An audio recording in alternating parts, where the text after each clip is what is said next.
Pour ne rien rater de nos programmes, nous vous invitons à vous abonner à notre chaîne YouTube Team 2.0 et surtout à cliquer sur la cloche de notification.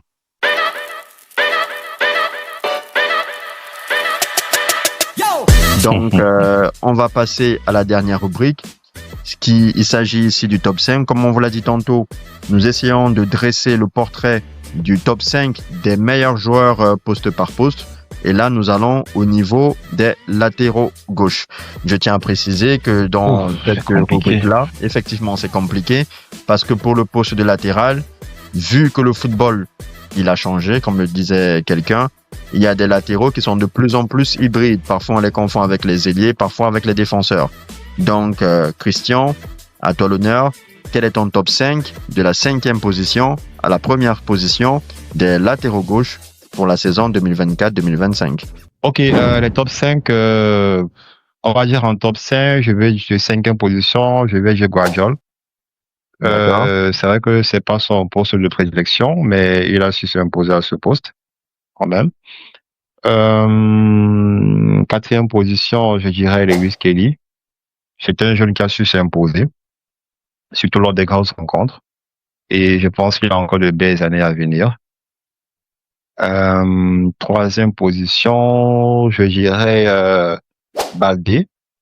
Malgré la blessure qu'il a eu à avoir au cours de la saison, il a montré de belles choses. Et je pense que s'il avait été présent en demi-finale contre l'Inter, même si Gérard Martin a fait de très belles passes décisives au match du retour, je pense que surtout lors de la dernière action, il aurait dû faire quelque chose pour empêcher le but égalisateur.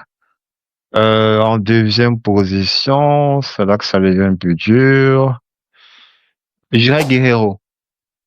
Ouais, Guerreiro. Je sais que c'est une surprise, mais je dirais Guerreiro.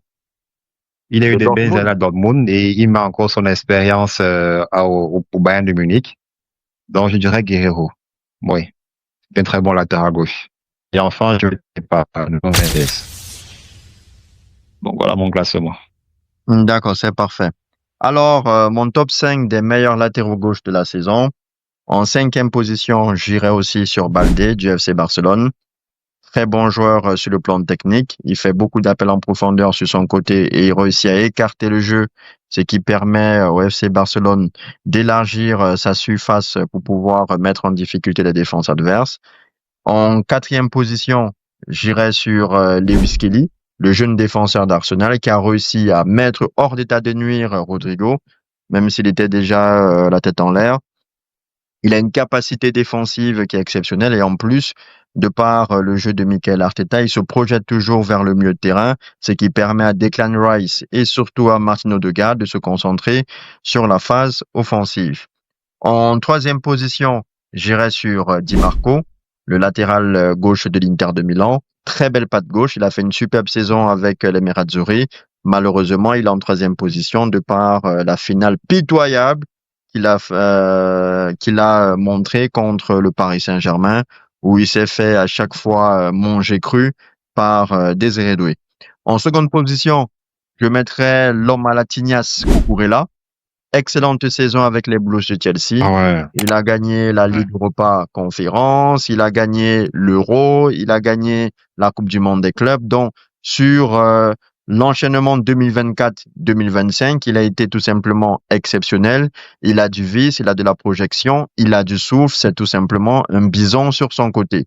Et en première position, j'irai tout simplement sur le champion d'Europe en titre, Nuno Mendes, qui a gagné la Ligue des Champions avec le Paris Saint-Germain et surtout la Ligue des Nations avec le Portugal. Là où il m'a impressionné, ce n'est pas sur sa capacité offensive, car elle était connue de tous, mais c'est sur sa capacité défensive. Il a réussi à mettre Mohamed Salah hors d'état de nuire. Il a fait pareil avec Lamine Yamal, ça a surpris beaucoup de monde. Et je crois que c'est sur ce côté-là qui fait en sorte que Nuno Mendes, à la fois sur le plan défensif et à la fois par rapport à l'apport offensif, est tout simplement le meilleur latéral gauche du monde. Bref, les amis, dites-moi dans les commentaires quel est votre classement du top 5 des meilleurs latéraux gauche pour la saison 2024-2025. Et n'oubliez pas, je vous invite, comme d'habitude, à vous abonner, à liker et surtout à cliquer sur la cloche de notification afin que nos vidéos soient suggérées à d'autres personnes. Prenez soin des vôtres.